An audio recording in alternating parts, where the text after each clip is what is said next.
So in the text Swami and Mother worship, of which I have given an introduction in the first video. So there are some terms and expressions that need to be explained, because these are terms which we are not much familiar with. So you might find it difficult to understand the meaning of them. So one such term is Advaita Vedanta philosophy. So what is Advaita Vedanta philosophy? Let me first tell you that, because unless you have a little bit of understanding of these terms, you won't be able to grasp the entire or whole meaning, or what Sister Nivedita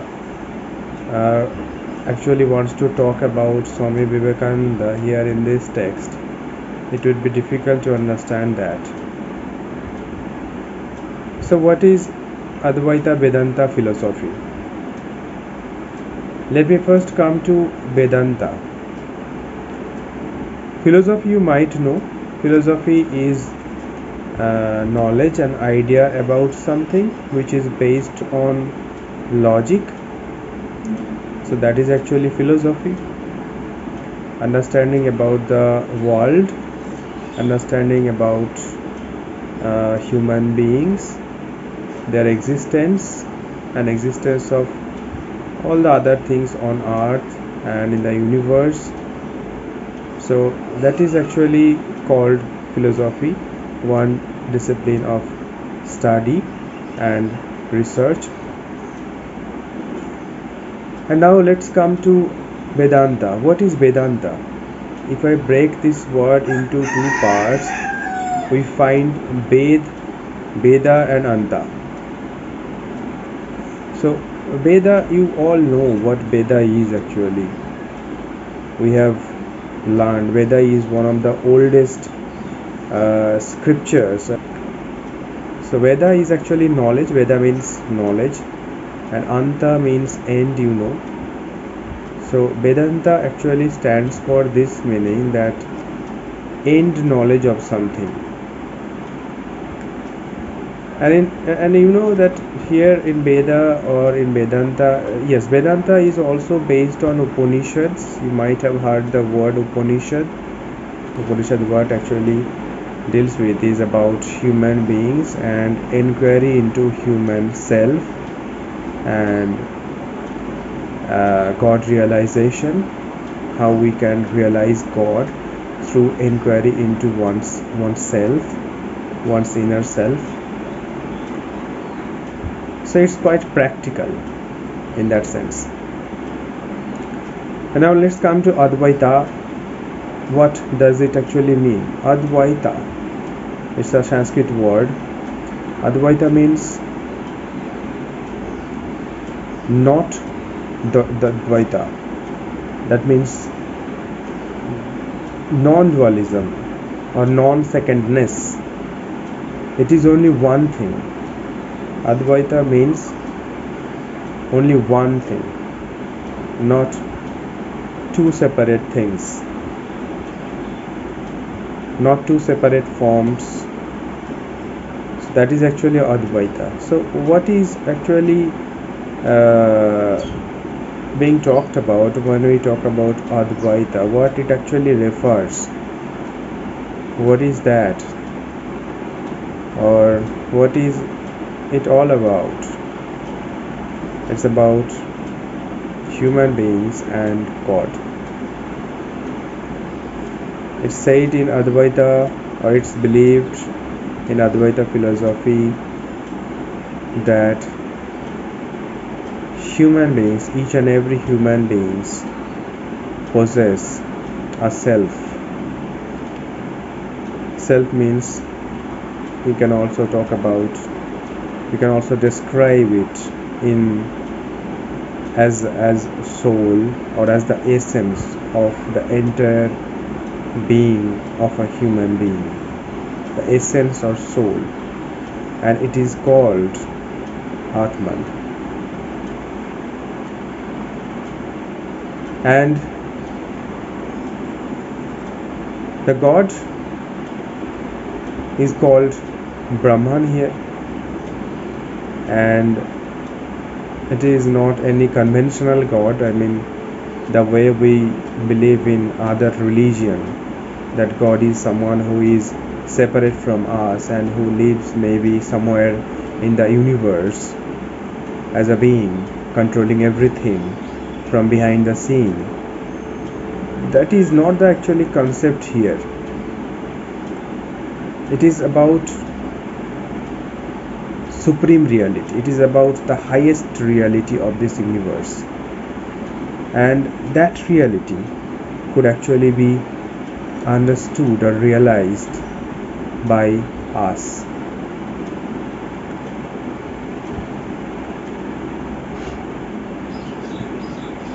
So it could also be called the consciousness. Consciousness means our ability, we human beings actually can interact with our external world through our sense perceptions, and that's how we perceive the world around us. We process information and we think that this is the reality, something which we observe, something which we see, something which we hear, taste, smell, and then we think that that is actually one reality. But it is always subjective reality.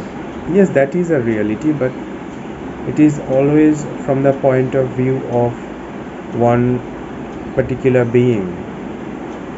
So if something is true to me, it might not be true to you, because you are experiencing it from a different point of view. You have a different perspective.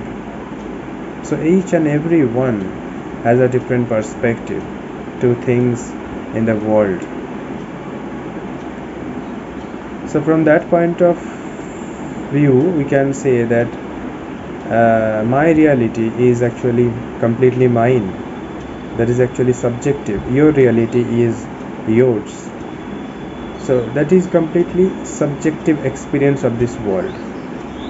Now if I ask, or if I say, then what is the objective reality? Or is there any objective reality in this world, or any reality that we can call objective beyond all these subjective experiences? If there is something like that, I mean objective experience or objective reality, then it must be God.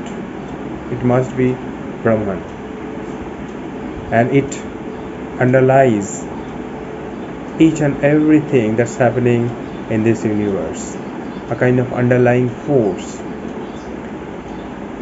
that is there. And in Advaita Vedanta philosophy, it is said that there is no difference between Atman and Brahman. I mean, this Atman that is believed to be in us, in each and every being, human being, and every other things also, every other beings, that actually is not separate from Brahman. That is the concept of Advaita Vedanta philosophy. And when human beings have higher level of understanding of their own self, it is only then they can understand this supreme or ultimate or absolute reality, which is called in Vedanta philosophy as Brahman. So this is the philosophy of Vedanta which Swami Vivekananda believed in. There are other Vedanta philosophy. I mean, this is one of the three Vedanta philosophies. There are two other philosophies too. They are called Dvaita, since it's Advaita, There is the opposite of it, which is Dvaita or dualism, where dualism is practiced or believed, that Brahman and Atman, they are two separate beings, they are two separate things. And on the other hand, there is another one which is called qualified non-dualism, where it is believed that Brahman and Atman are separate, but Atman is actually part of Brahman. But Swami Vivekananda believed in Advaita philosophy, and this is what he preached throughout his life, and he believed in Brahman, and he was of the opinion that this world is actually manifestation of this absolute reality, which is Brahman, and all the gods that we worship, all the gods and different kinds, having different kinds of forms, we worship, whom we worship, they are actually manifestation of this supreme and absolute reality, Brahman. And that is what he talks about in this text, Swamiyan worship, Swamiyan mother worship.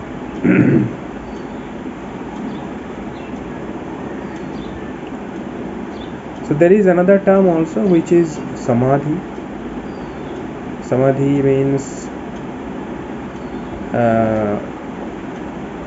when it is about meditation, when we go deep into a meditative state of mind, and we have a feeling that we don't have body, we are only soul, or we are only Atman.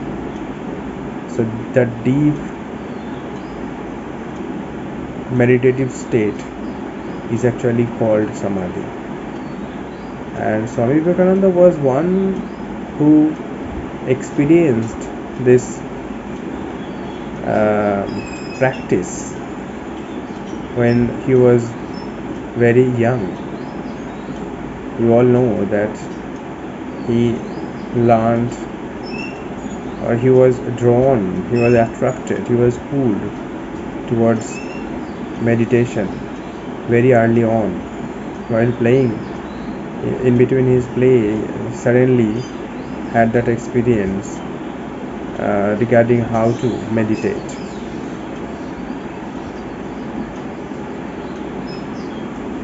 So Samadhi, Brahman, Advaita Vedanta philosophy, these are some of the terms which we find in the text Swami and Mother worship, and these are not any difficult terms.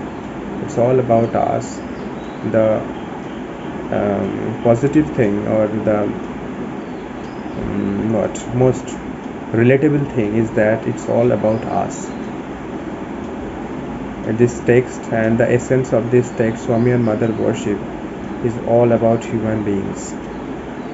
It's not all about any other worldly things or any god who resides somewhere else behind the cloud, up above in the sky, controlling everything else in the universe. It's not about that.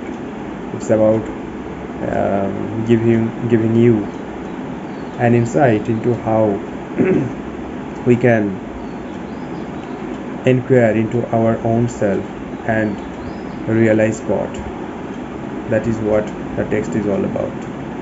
So, and from this point of view, it is quite helpful to take us, to take the young, to take the youth who have just completed their Madhyamik exam and they are starting in the 11th. So they are teenagers.